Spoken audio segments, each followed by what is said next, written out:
¿Sí? Ya, bacán.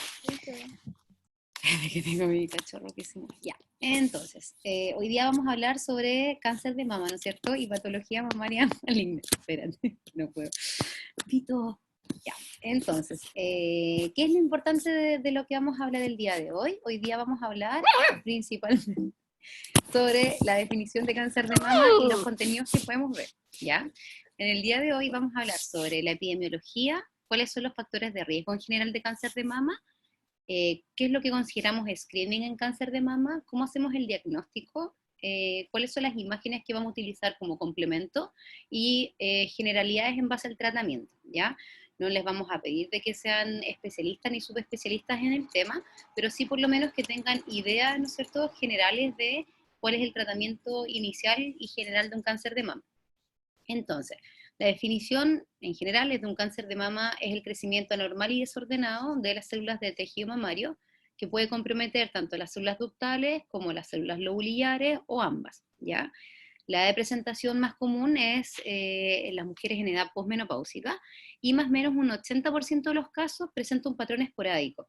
¿Qué significa eso? Que un 80% de los casos no presenta una herencia genética relacionada con el cáncer y que sería un acúmulo o múltiples factores de riesgo, ¿no es cierto?, que sumativos te dan finalmente una patología de tipo oncológica. Y por el contrario, solo un 3 a máximo un 6% estaría dado de los cánceres de mama por mutaciones de tipo hereditarias llamadas de alta penetrancia. ¿Cuáles son esos genes llamados de alta penetrancia? Uno de los ejemplos son el BRCA1, BRCA2 o BRCA1, BRCA2, que son muy conocidos en el mundo médico y también como a nivel público, por el caso también de Angelina Jolie y el efecto Jolie que generó hace algunos años cuando Angelina Jolie tuvo cáncer, o sea, se detectó que tenía un BRCA positivo y se hizo una mastectomía bilateral de tipo profiláctico. Ahora, ¿qué es lo importante? ¿Por qué ustedes deben manejar este tema? No porque solo a mí me apasiona el tema, sino que porque 1 de cada 8 mujeres presentará un cáncer de mama en algún momento de su vida. Lo que lo hace entonces ser el cáncer de mama más frecuente, tanto a nivel de incidencia como de mortalidad, en Chile y en el mundo. ¿Ya? Lo otro que es súper importante que sepan es que se va a desarrollar con estas características que les acabo de mencionar, tanto en países desarrollados como en países subdesarrollados. Si bien la tasa de mortalidad puede cambiar en los países desarrollados, en ambos países, desarrollados y subdesarrollados, es la primera causa de incidencia. Entonces eso es algo muy importante de saber y de manejar, porque no es solamente los países que tengan bajo nivel socioeconómico o bajo nivel sociocultural y donde haya mayor pobreza. Los factores de riesgo en general para cáncer de mama se clasifican en 4 subgrupos. Se corresponden a los factores de riesgo de muy alto riesgo, los factores de riesgo alto, los factores de riesgo moderado y los factores de riesgo bajo. ¿Qué es importante que ustedes sepan? En general vamos a tener factores de riesgo que tengan relación con la herencia o con antecedentes familiares de cáncer, y factores personales de cáncer, como factores que no tengan que ver con riesgo de cáncer personal en el sentido de haber cursado con alguna patología de tipo oncológica. Los factores considerados de muy alto riesgo son aquellos que tengan un riesgo relativo mayor a 4, y entonces mayor o igual a 4, puede ser 10, 20, 15, etc. ¿Sí? Pero de los que deben recordar sí o sí va a ser una mutación del BRCA1 y BRCA2. Pacientes que sean portadoras de esta mutación tienen un riesgo de hacer, por ejemplo, a los 50 años un 50% de un cáncer de mama, a los 70 años un 70% de riesgo de cáncer de mama, por lo tanto es un riesgo altísimo, además que da riesgo de otros tipos de cánceres como el cáncer de ovario, por ejemplo. ¿Ya? La historia personal de haber tenido un cáncer de mama antes de los 40 años te da un riesgo muchísimo más alto de volver a tener un cáncer. ¿Ya? El antecedente de patologías premalignas como son el carcinoma in situ también.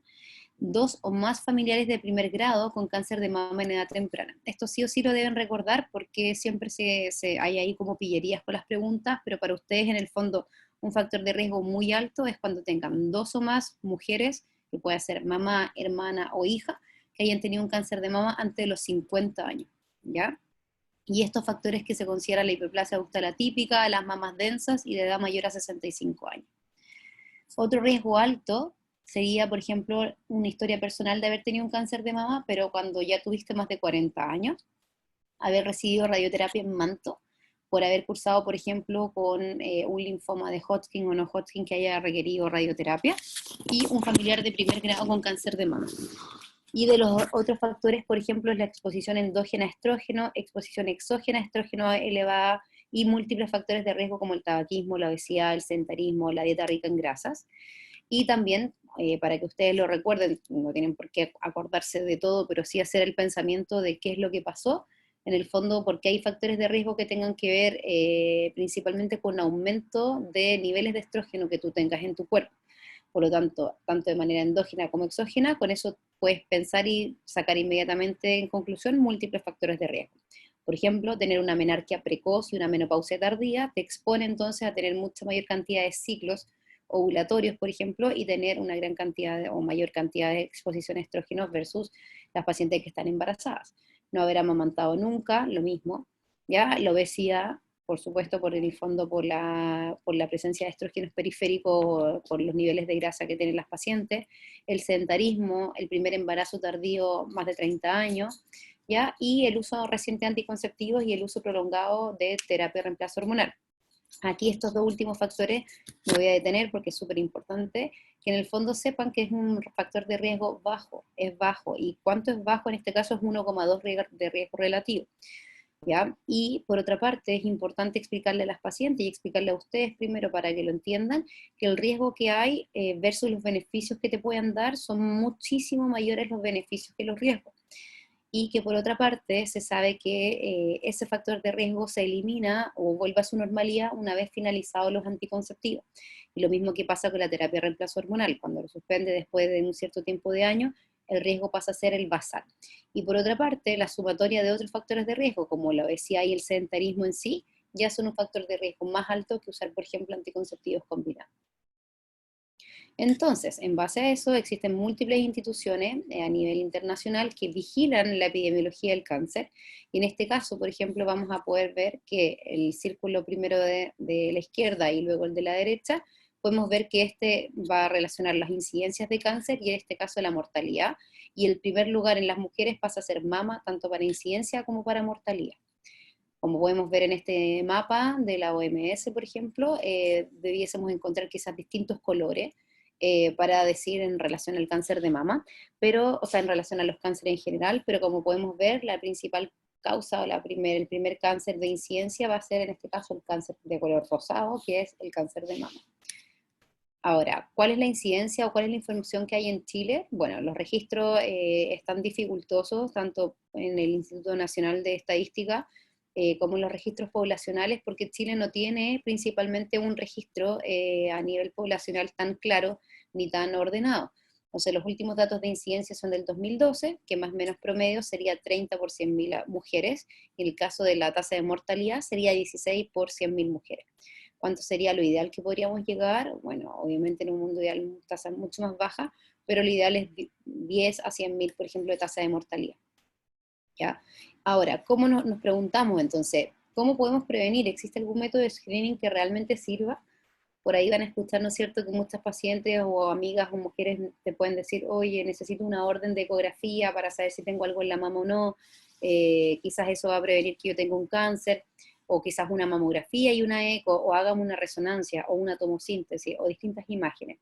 La verdad es que ya existe harta evidencia hace más de 25 años sobre el screening poblacional, y lo que demuestra finalmente que el screening poblacional con mamografía, solo con mamografía, perdón, ha logrado reducir hasta un 25% y en algunos casos hasta un 35% la mortalidad por cáncer de mama en mujeres que han sido cribadas o que han tenido, ¿no es cierto?, un screening de tipo poblacional.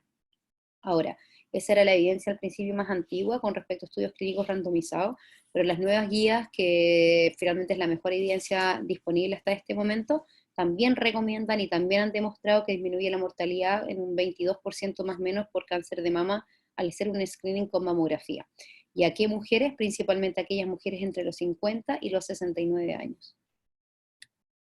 Ahora, ¿y qué tipo de evidencia tenemos para eso? O sea, ¿qué tipo de recomendación, perdón? ¿Es una recomendación fuerte, condicional, en contra? Bueno, la recomendación más fuerte que existe hasta este momento es realizar una mamografía de tipo screening cada 2 años, ¿ya? A mujeres entre los 50 y los 69 años. Eso es como lo que está recomendado hasta este momento, ¿ya? Y lo que está de manera condicional recomendada, que personalmente creo que va a funcionar y que va a demostrar que sí sirve, es, ¿no es cierto?, partir un poco antes, a los 45 años, y prolongar hasta los 74 años. ¿Por qué? Porque la esperanza de vida de las mujeres ha cambiado, la calidad de vida también ha cambiado, y probablemente ese rango etario pueda ser un poco mayor. Lo que sí está en contra y lo que no se recomienda es entre los 40 y los 44 años hacer un screening de tipo mamográfico. Ahora, ¿qué es lo que se recomienda y lo que está en boga en este momento? Es lo que llamamos screening según riesgo ajustado. ¿Creen ustedes que sería lo mismo pedirle a una mujer que haya tenido un linfoma con radioterapia en manto, o que haya tenido un BRCA positivo, o que haya tenido ya mismo un cáncer de mama a los 40 años, hacer un screening cada 2 años con mamografía versus alguien que nunca ha tenido nada? Por supuesto que no. ¿Ya? Entonces, el screening según riesgo ajustado es individualizado. Ahora, ¿eso existe en Chile? No, no existe en Chile, pero está en curso a nivel de Estados Unidos y de Europa, dos estudios clínicos grandes, uno que termina este año y otro que está en curso y termina el 2025, para tratar de manifestar cómo deberíamos hacer un screening para cáncer de mama con un riesgo individual, y entonces con eso ver cada cuánto tiempo debe hacer la mamografía, y si la mamografía debiese estar sola o asociada con ecografía o con resonancia mamaria. Pero si se fijan, la mamografía siempre va sí o sí. ¿Ya? ¿Y qué pasa en Chile? Bueno, en Chile hay acceso solamente a una mamografía única a los 50 años por programa ministerial, pero hemos tenido suerte y existen recursos a nivel de cada consultorio para poder efectivamente auspiciar o dar cursos a más mamografías, y finalmente igual se logran hacer mamografías cada cierto tiempo las mujeres en los consultorios, pero pasa a ser un screening de oportunidad. No es un screening poblacional donde se haga un llamado telefónico a las pacientes que no vino a consultar, donde se busque esa paciente para hacerle un cribado de manera activa, sino que la que llegó al consultorio, si se fue a controlar y justo la matrona o el médico le ofreció la mamografía y pudo y se la hizo, perfecto. Pero eso se llama screening de oportunidad, y no es lo mismo que el screening poblacional. Entonces, entendiendo eso, ¿cómo vamos a hacer un diagnóstico de un cáncer de mama? ¿Cómo lo vamos a tratar y cómo vamos a seguirlo un poco? Esta guía clínica es un poquito más antigua, el 2015, y yo le subí a la página web, o sea, al portal la nueva.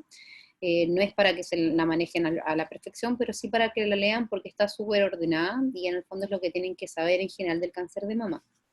¿Ya? Qué importante con respecto a la fisiopatología e historia natural de la enfermedad. Esta diapositiva ojalá se la graben sí o sí en la cabeza, porque en el fondo es entender, y no solo es para el cáncer de mama, sino que para varios tipos de cáncer, que el cáncer de mama se va a comportar de manera diferente según sus propias características.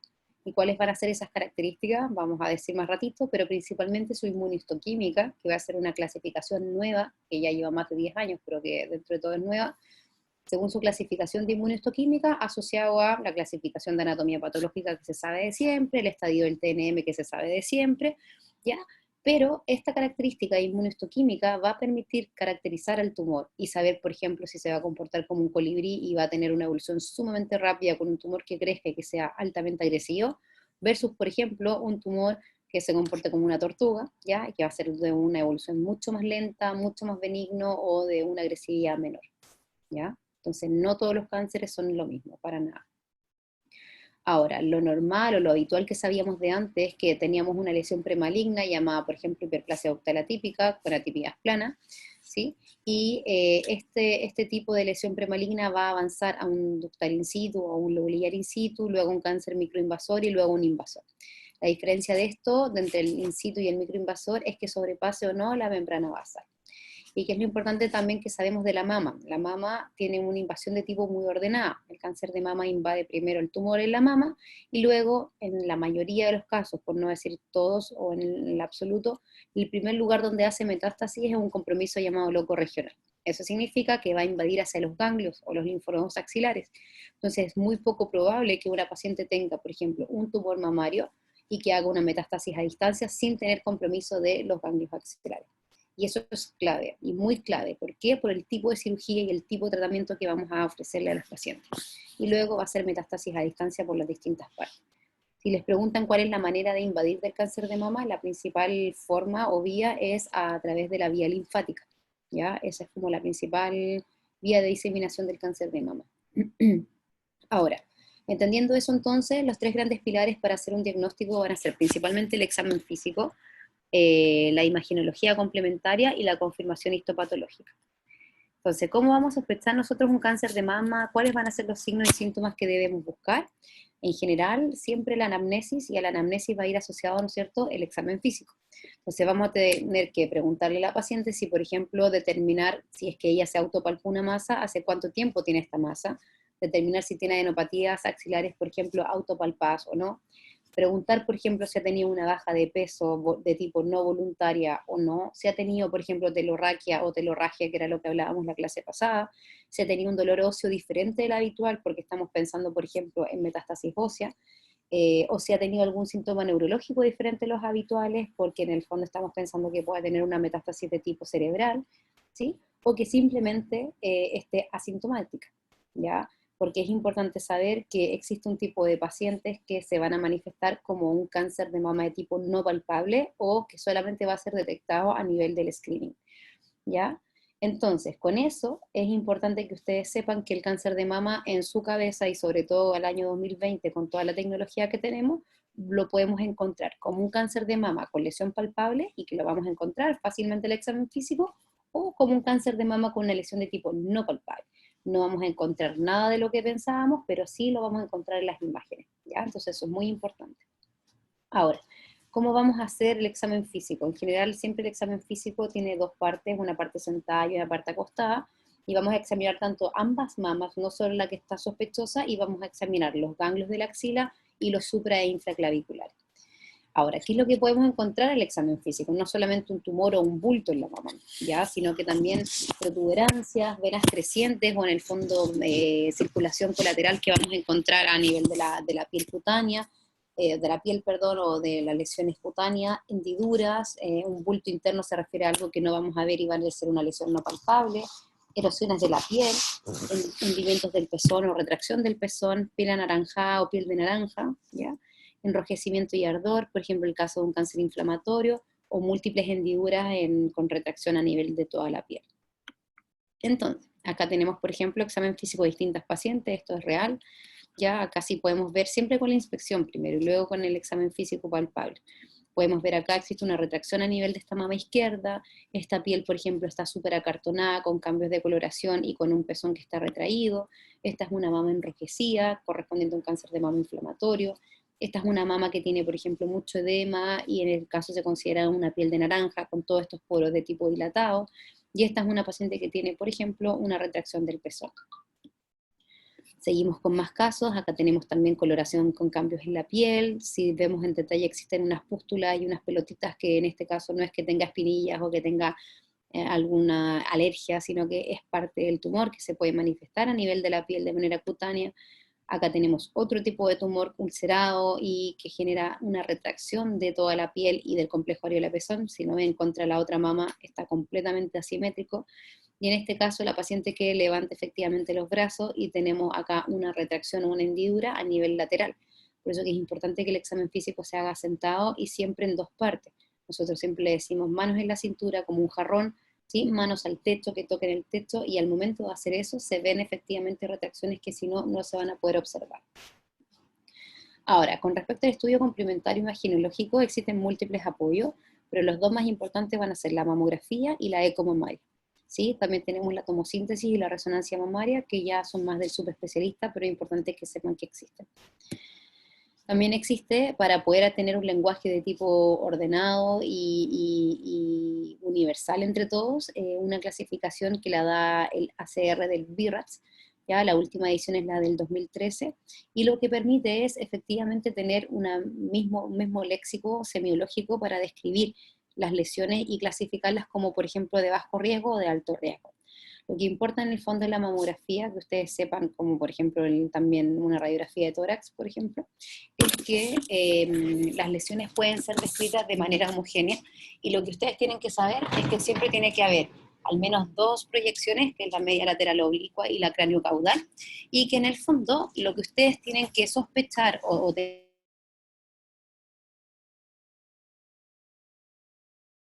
articulado o masas sólidas de tipo con bordes irregulares o microcalcificaciones, por lo menos que se acuerden de esas, nunca van a ser lesiones de tipo benignas, ya siempre van a ser lesiones sospechosas o lesiones que tenemos que por lo menos estudiar. ¿Ya? Entonces, lo que ustedes tienen que acordarse siempre es que la palabra nódulo espiculado, es decir, una pelotita sólida que tenga espículas, que tenga como si fuera una estrella, ¿sí? Nunca va a ser normal y sí o sí va a haber que estudiarla y tomar una biopsia porque hay un riesgo de cáncer de mama asociado. En el caso de la eco, lo mismo, no importa que se sepan los detalles, pero sí tienen que pensar que si hay una clase de patología benigna, ¿cuál va a ser lo contrario o lo opuesto a eso? ¿Ya? Va a ser, en el fondo, algún tumor que esté dentro de la mama y yo me tengo que imaginar y pensar cómo lo podría ver ecográficamente o imaginológicamente. Entonces va a ser un tumor que puede ser más grande, de bordes irregulares, o un Doppler positivo, ¿ya? De nuevo, que no sea paralelo al eje de la piel, sino que en este caso sea un poco mayor, ¿sí? Y sobre todo que pueda tener un Doppler asociado. ¿Ya? Entonces, en base a eso, vamos a tener una clasificación del BIRATS, que va desde un BIRATS 0, que llamamos un tipo de clasificación indeterminada o incierta, y que va a requerir sí o sí una imagen de tipo complementaria, o un BIRAT 1, 2, 3, 4, 5, y también es importante que sepan que existe el BIRAT 6. El BIRAT 6 es aquella clasificación que se da cuando la paciente ya tuvo un cáncer de mama, o ya tiene un cáncer de mama diagnosticado, biopsiado, encontrado, pero que por ciertas razones no ha sido operada. Entonces yo le vuelvo a hacer una imagen y aparece de nuevo eso, pero eso ya se sabe, es conocido, es un BIRAT 6. Si esa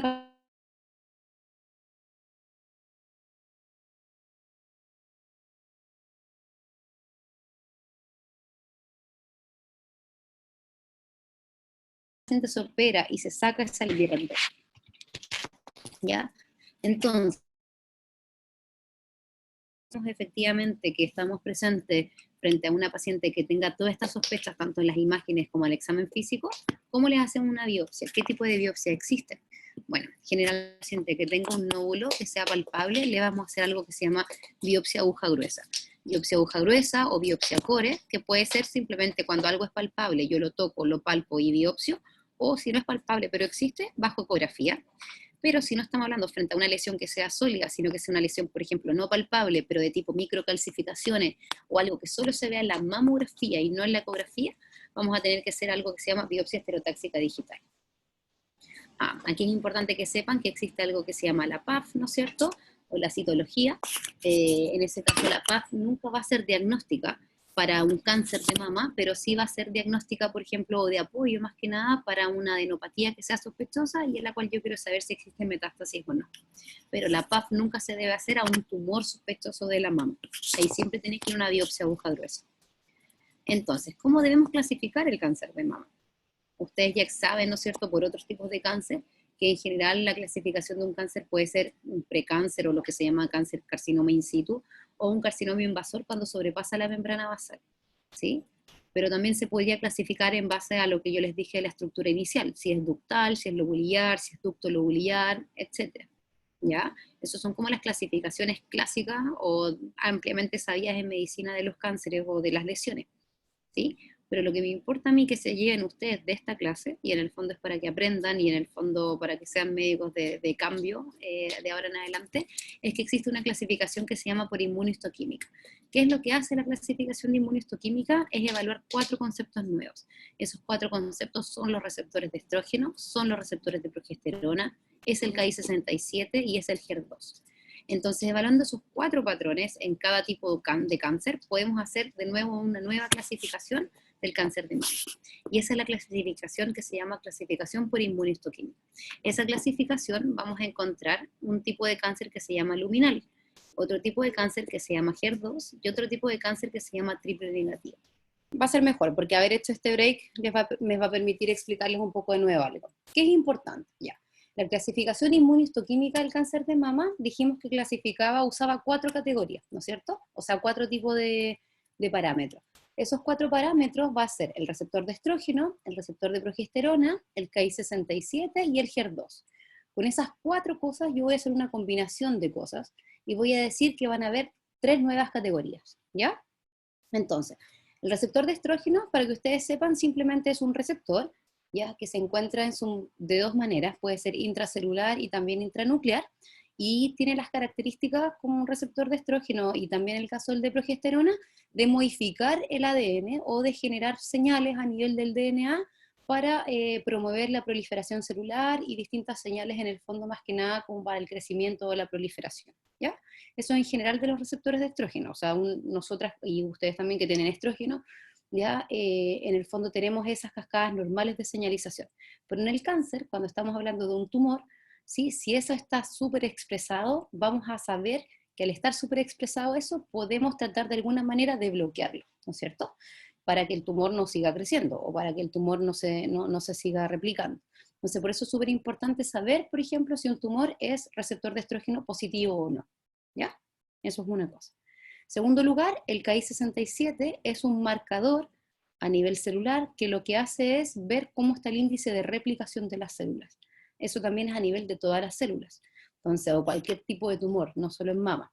Si yo le hago una prueba de Ki-67 a algún tumor y ese sale alto, ¿ya? Se considera que es un tumor con una proliferación elevada. Y si tengo un Ki-67 bajo, se sabe que entonces es un tumor con una proliferación disminuida, ¿ya? Y el HER2 es un tipo de receptor que se llama receptor transmembrana, ¿sí? Que es un tipo de receptor que corresponde o que es parte de la familia de los EGF, ¿ya? De los factores de crecimiento, de los endothelial growth factor, ¿ya? Y los HER2 entonces es una familia de receptores donde de hecho existe el HER1, HER2, HER3 y HER4, ¿ya? Pero lo que nos importa es este HER2. ¿Y por qué es importante en cáncer de mama? Porque lo mismo, también tiene que ver con la vía de proliferación celular, de replicación, de mitosis, etc. Pero se sabe que las pacientes que tienen, por ejemplo, el gen del HER2 que está en uno de los cromosomas mutado, por ejemplo, o sobreexpresado, va a tener una sobreexpresión de estos receptores. ¿Y qué creen ustedes? Si una paciente tiene un HER2 sobreexpresado, va a tener por lo tanto también una replicación mucho más elevada. ¿Ya? Entonces, entendiendo eso, vamos a clasificar de nuevo el cáncer de mama y esa clasificación nos va a permitir dos cosas. ¿Qué cosas? Uno, saber cuál es el pronóstico de ese cáncer, que es lo más importante, y saber cómo vamos a orientar el tratamiento. Porque con lo que yo les estoy explicando, les debe hacer pensar desde ahora, ¿no es cierto?, que va a haber un tipo de tratamiento diferente si esta paciente tiene o no estos tipos de receptores expresados o no. Ya. Entonces, ahora sí, entonces, qué bueno que pasó eso para poder darme más tiempo para explicarles. Vamos a tener tres tipos de cáncer o clasificación que se van a llamar los luminales, los HER2 y los triple negativos. ¿Ya? En los luminales existen dos subtipos, el luminal A y el luminal B. ¿Ya? En el HER2, generalmente se llama HER2 positivo, pero también puede ser HER2 puro o HER2 positivo con receptores de estrógeno positivo. O sea, si ustedes ven aquí y le da HER2 positivo, puede ser HER2 positivo con estrógenos positivos o HER2 positivo con estrógenos negativos, pero sigue siendo un HER2.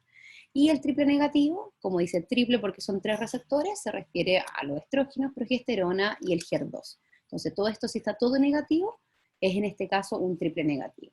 Y cuando usamos el Ki-67, que era lo que yo les decía que era el otro receptor o el otro marcador, solo para discriminar entre un luminal A y un luminal B.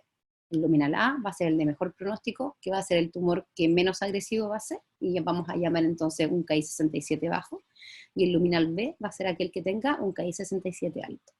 Entonces, entendiendo esto, en base a su pronóstico y tratamiento, vamos a ver qué es lo que cada paciente va a requerir recibir y ser tratada, y también cada paciente va a tener un pronóstico diferente.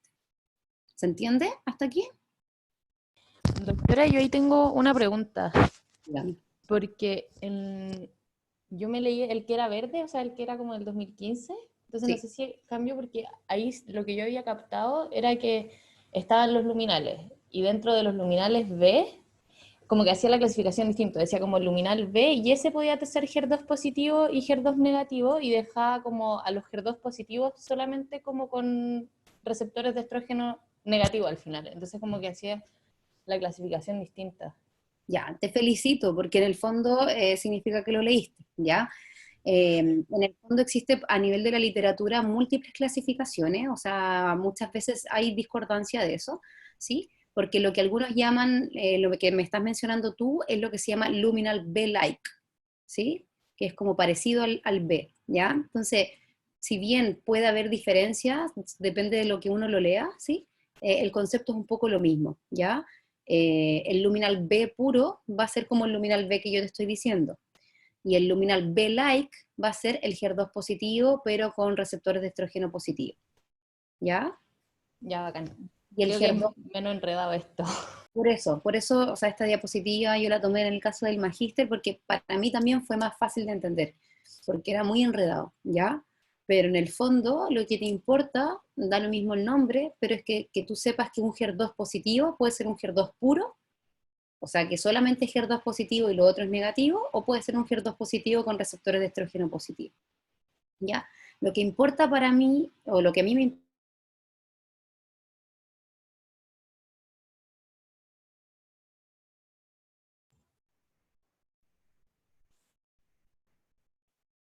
perdón, es que ustedes tengan, ¿se escucha? Ahora sí. He quedado pegado, pero ahora parece que se escucha. Sí, ahora se escucha.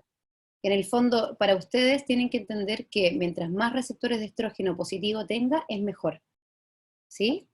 Y mientras más HER2 positivo tenga, es peor, ¿sí?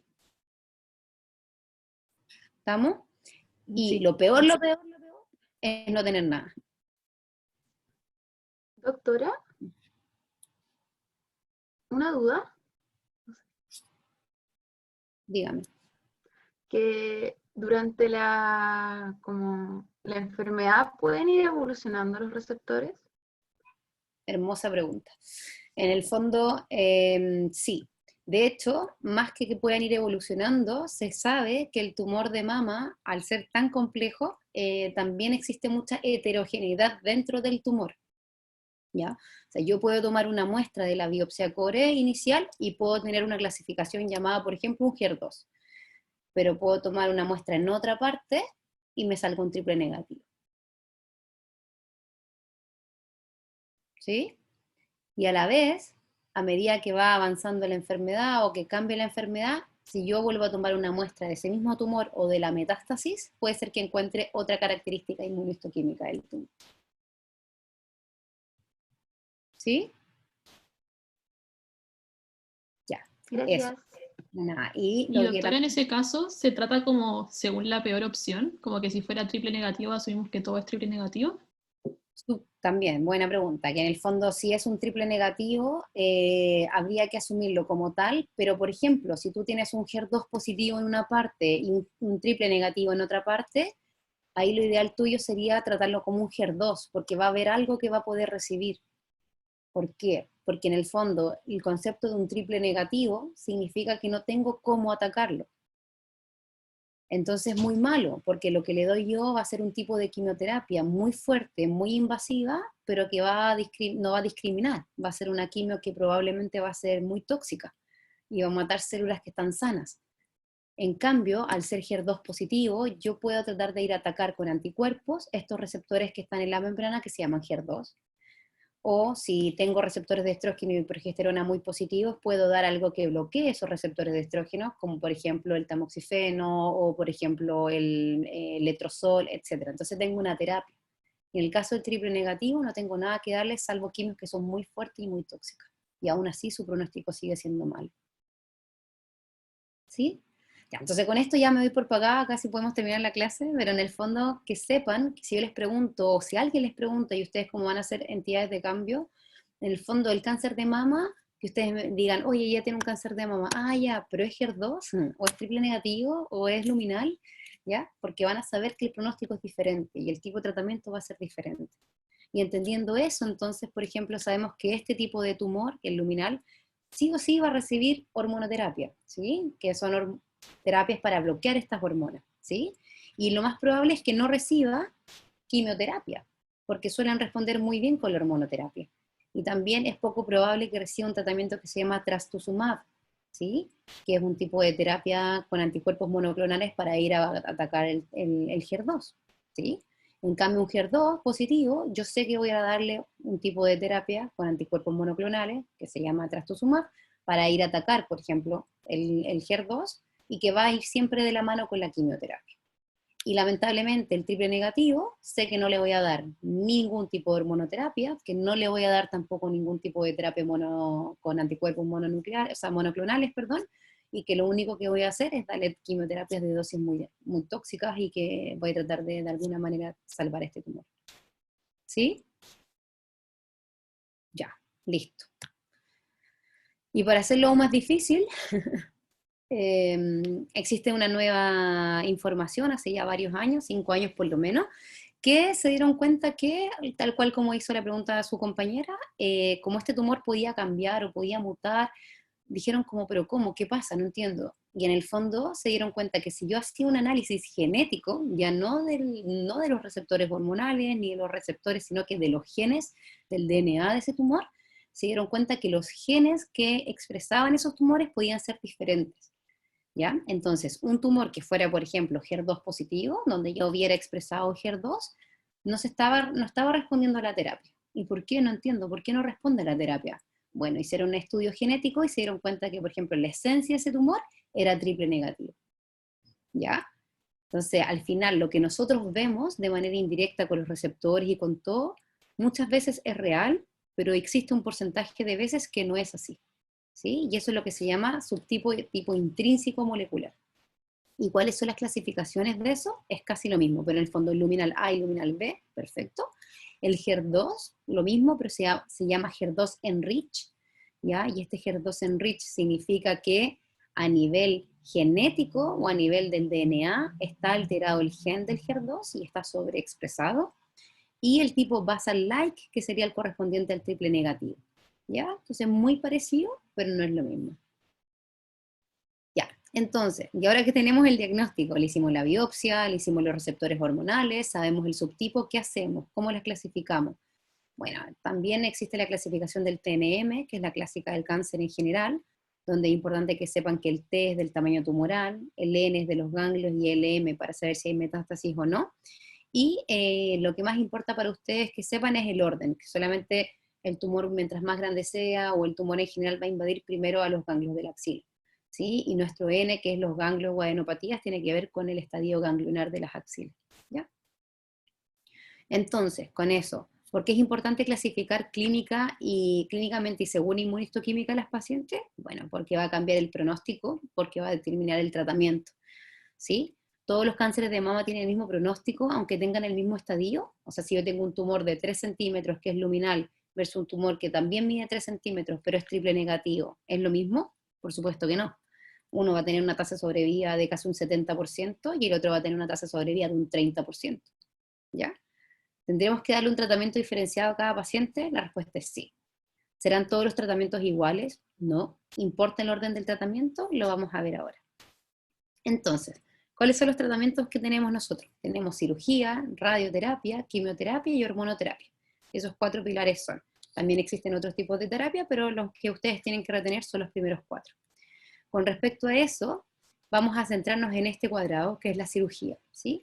La mayoría de los cánceres van a ir a tipo de cirugía primaria, es decir, vamos a operar primero a la paciente, y en base a su inmunohistoquímica, y en base a su tamaño tumoral y al TNM, vamos a definir si esta paciente requiere quimioterapia o no.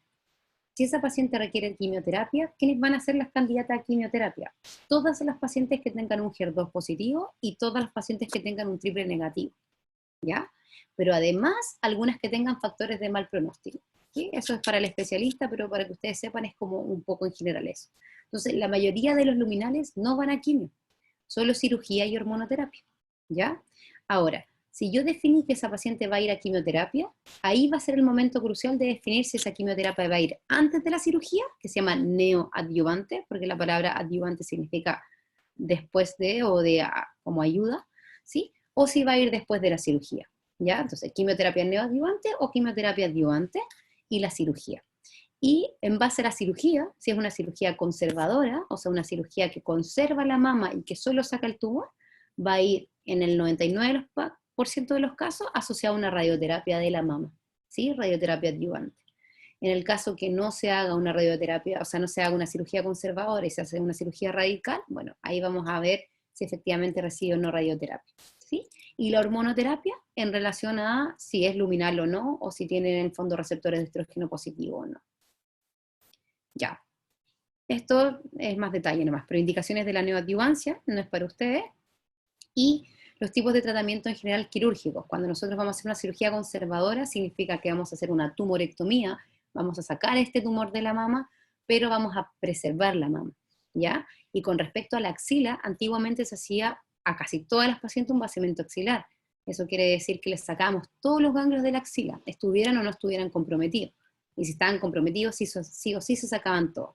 Y hoy en día se usa una técnica que se llama la técnica del ganglio centinela para evaluar los ganglios de la axila. Y existe un número, hasta máximo 2, que estén positivos, por ejemplo, para no sacar los otros ganglios. Y mantener ahí, porque sí o sí va a ir a radioterapia. ¿Ya? Y si tengo compromiso de mayor a ese número de ganglios, bueno, ahí, ok, voy a sacar todos los ganglios y voy a hacer un vaciamiento axilar. Pero un 70% del cáncer de mama se permite hacer una cirugía conservadora, o sea, en la mayoría de los casos. Y la cirugía radical van a ser para casos súper puntuales. ¿Cuándo vamos a hacer? Entonces, lo voy a explicar con la siguiente, pero en el fondo, la técnica del ganglio centinela es principalmente una técnica que puede ser utilizada con un colorante, por ejemplo, la tinción con azul patente, o por ejemplo una técnica con radiocoloide, llamado con Tecnesio 99. Lo ideal sería hacer una técnica dual, o sea, usar las dos cosas. ¿Y en qué consiste? Yo inyecto, por ejemplo, el azul patente a nivel periareolar, alrededor de la areola, pero justo en el plano inmediatamente inferior a este, y por esa vía van a ir todos los linfáticos. Entonces voy a esperar, voy a hacer un masaje linfático a nivel de la mama, voy a esperar unos 12-15 minutos, voy a hacer una incisión en la axila y voy a apreciar este colorante. Y así voy a ver entonces cuáles son los ganglios que se tiñeron y eso los voy a sacar y los voy a analizar con anatomía patológica. Y el patólogo me va a decir, doctora, están positivos o doctora, están negativos. Y en base a eso voy a decidir viendo si sigo sacando ganglios o si dejo hasta ahí la cirugía. Esta es la tremenda revolución porque en el fondo con esto se evitaron muchos vaciamientos axilares. ¿Ya? ¿Y cuándo vamos a hacer una cirugía radical de la mama? O sea, una cirugía grande. Bueno, cuando el tumor sea demasiado grande, por ejemplo, y tengamos imposibilidad de lograr márgenes negativos, ¿sí? Cuando el tumor sea multicéntrico, o sea, que haya más de un tumor en distintos cuadrantes de la mama, ¿sí? Cuando la paciente no pueda recibir radioterapia, porque en el fondo yo no le puedo hacer una cirugía conservadora, porque cirugía conservadora va de la mano siempre con radioterapia, o cuando tenga contraindicación de una cirugía conservadora. ¿Ya? Estas 4 indicaciones. ¿Y por qué es importante disminuir el número de vaciamientos axilares? ¿Por qué? Porque se dieron cuenta que la morbilidad que había asociado al vaciamiento axilar, como por ejemplo el linfedema del brazo, era enorme, ¿ya? Y sin embargo, si hacíamos un centinela con radioterapia, tenía la misma tasa de mortalidad, por ejemplo, o la misma tasa de sobrevida que versus lo otro. Entonces, ¿para qué íbamos a hacer más daño si en el fondo se podía hacer el mismo beneficio? Ya, y una vez operadas, ¿quiénes deben recibir quimioterapia? Un poco ya les mencioné, pero esto también es para el especialista. Pero en el fondo ustedes ya saben, el que sea HER2 positivo, el triple negativo y el que tenga factores de riesgo muy malos. Entonces ahí hasta ustedes se lo pueden imaginar, un tumor que sea súper grande, una mujer que sea muy joven, pacientes que tengan ganglios positivos, ¿no es cierto? ¿Ya? Eso, multicentricidad, que hayan 2 tumores, por ejemplo, en distintos cuadrantes de la mama. Cuando tengamos un tipo que sea HER2, por ejemplo, vamos a darle un tratamiento anti-HER2. Y eso principalmente se llama el trastuzumab y el pertuzumab. Siempre van a ser sumados a quimioterapia. Ya. Y las indicaciones de hormonoterapia, lo importante que ustedes sepan es saber si era hormono positivo, ya, es si la paciente está premenopáusica o posmenopáusica. ¿Por qué? Porque con eso voy a definir qué tipo de hormonoterapia le voy a dar. Y a grandes rasgos existen los SERMs, ¿ya? Donde está el tamoxifeno y el fulvestrán, ¿sí? Y también existen los inhibidores de la aromatasa, ¿ya? Que está el letrozol, el anastrozol y el exemestán. Entonces, un poco en base a esto, si la paciente es premenopáusica o posmenopáusica, ¿qué es lo que voy a elegir de tratamiento? Y unas pocas palabras de cirugía oncoplástica mamaria reconstructiva, que en el fondo esto es una cirugía radical, por ejemplo, le sacamos toda la mama a la paciente, pero hoy en día se está trabajando para hacer una reconstrucción mamaria. La reconstrucción mamaria consiste muchas veces en poner un expansor, o sea, sacamos toda la mama y ponemos algo que se llama expansor, que significa que expande la piel, ¿sí? Para futuro sacar ese expansor y poner una prótesis definitiva. Y en este caso, por ejemplo, ella tiene un expansor mamario, acá de esto se va a hacer una reducción mamaria y se va a subir esta mama para que traten de estar muy parecida, y a futuro se va a hacer un recambio y se va a poner una prótesis, y se pueden tatuar los pezones, por ejemplo, ¿ya? En este caso, esta paciente tiene un cáncer de mama bilateral, y tiene un expansor bilateral que va a tener que hacerse un recambio para una prótesis mamaria bilateral, ¿ya? Y para terminar, con respecto a los pronósticos, y para que sepan en el fondo por qué me da tanta esperanza de que podemos seguir como luchando, es que en el fondo la mayoría de los cánceres de mama son estadios 1 o 2. ¿ya? Y los estadios 1 o 2 tienen un muy buen pronóstico a 5 años, ¿ya? Estaríamos hablando del rosado y estaríamos hablando del triángulo, ¿ya? En el caso del 2B también puede ser, ¿sí? Que sería este rojo de acá, pero si se fijan, a 5 años tenemos un pronóstico de un 70% sobrevía. Y me atrevería a decir que la mayoría están aquí. Por lo tanto, tenemos más de un 80% sobrevía si las pacientes reciben el tratamiento adecuado, ¿ya?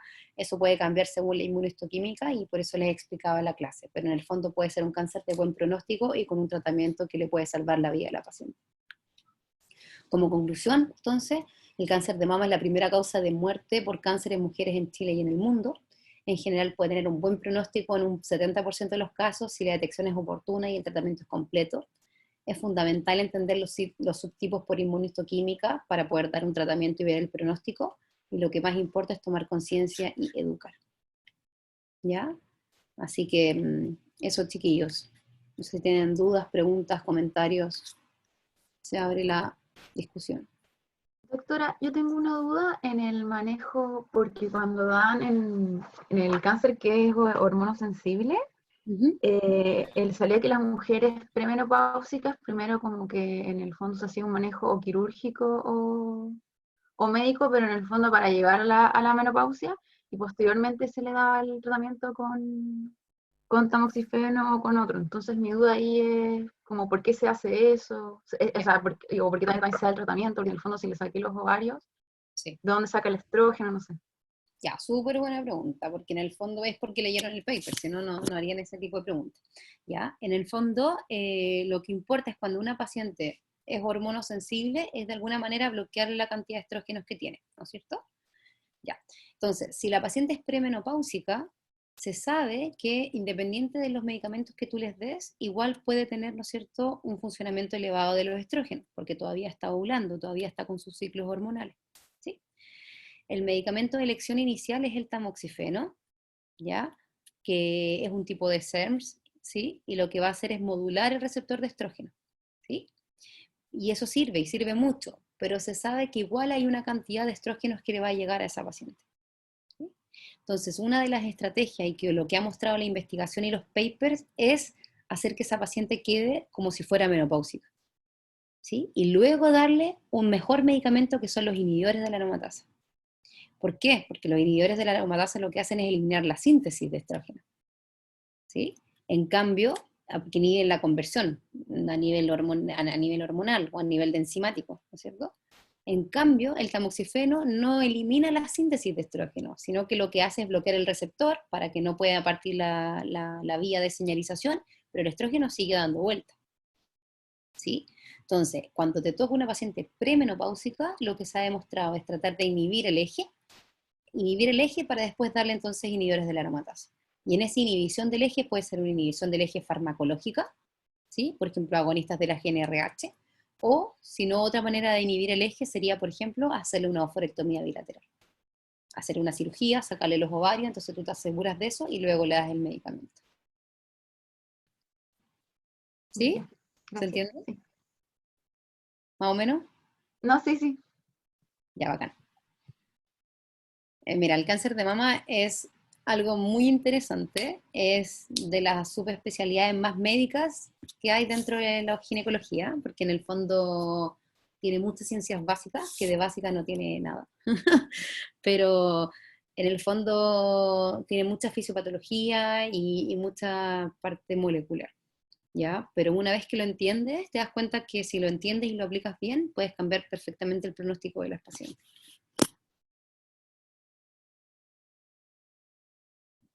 ¿Sí? ¿Alguna otra pregunta, chiquillos? Yo tengo una pregunta también sobre la hormonoterapia, Ya. que era, también decían que a veces hacían como un switch, como que partían con tamoxifeno y después, ¿por qué se hace eso? O sea, como que tiene que no haber respondido a tamoxifeno o se hace como premeditado desde antes. Ya, bacán. En el fondo, lo ideal, o lo que ha demostrado en los estudios, es que lo ideal sería ahora partir con inhibidores de la aromatasa, ¿ya? Lo ideal sería poder darle a todas las pacientes que son hormonosensibles, darle un inhibidor de la aromatasa por 5 años, ¿sí? ser igual de bueno que usar inhibidores de la aromatasa por 5 años. ¿Sí? ¿Cuándo también puede pasar eso? Como todo medicamento, puede tener efectos adversos.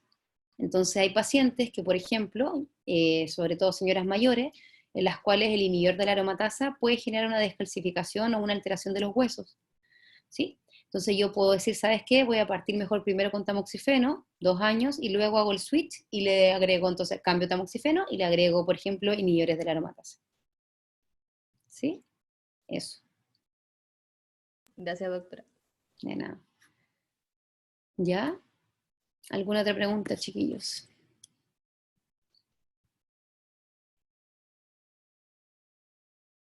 Una ¿No? pregunta, ¿se escucha? Sí. Es si es que hay alguna como consideración especial o característica especial en los cánceres de mama en hombres. Ya. Cánceres de mama en hombre. El cáncer de mama en hombre corresponde a un 1% del cáncer de mama. Ya, o sea, es como lo menos frecuente. Pero cuando se presenta, se considera inmediatamente de muy alto riesgo. ¿Sí? O sea, si hay un cáncer de... Nosotros hemos tenido en los últimos 8 años, 7 años, 2 cánceres de mama en hombre. Ya, o sea, muy poco frecuente. Pero cuando hay, suelen ser muy agresivos. De hecho, una de las indicaciones para cáncer de mama en hombre es inmediatamente hacer una cirugía radical.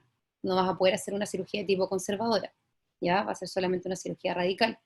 Y suelen ser cánceres de tipo triple negativo, ¿sí? O con un gen genética alterado. O sea, suele ser de estos tipos de cáncer con herencia familiar o con genes de alta penetrancia como el BRCA, BRCA1, BRCA2. Y de hecho, se considera un factor de riesgo alto como antecedente familiar si es que hay alguien en tu familia que haya tenido cáncer de mama en hombre. ¿Hasta cualquier generación? Línea ¿O directa. línea directa? Sí. Papá, hermano o hijo. Ya. ¿Ya? Mira, hay mucha Doctora, una información. pregunta. Dígame. En ese caso, ¿el estudio también se hace con la periodicidad como con que la mujer, con el caso de que un hombre presente de familiar directo con cáncer de mama? Se entendió tu pregunta. En el fondo, si alguien tiene un familiar con cáncer de mama de hombre, ¿cómo haces tú tu seguimiento? ¿Sí? Sí. Ah, ¿viste? Muy bien. Ya. Entonces, en el fondo, si tú tienes algún familiar directo con un cáncer de mama en hombre, tu primera conducta oficial debiese ser hacerte un test genético. En el fondo... Pero no, mi pregunta era al revés. Ah, Como en caso de antecedente genético en la familia, el seguimiento de los hombres, ¿cómo se hace? Como No, y pero con igual la que responda periodicidad. esa. Que ¿Qué? responda las dos. Pero sí, la Como otra también es una sí, consulta. la otra también es súper importante. ya, a ver. Por favor.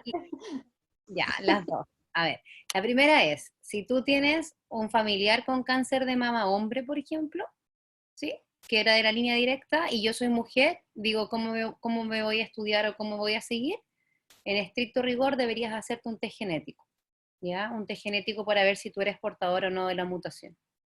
Al hacerte un test genético que en verdad no solo busca el BRCA, sino que busca otros tipos de mutaciones también, el PTEN, bueno, existen montones, pero el PALB2, el CHEK2, hartos, pero en el fondo una serie de mutaciones de alta penetrancia, tú te haces ese test y si te sale positivo, tú inmediatamente tienes que saber que eres portadora y eso implica una conducta como súper importante.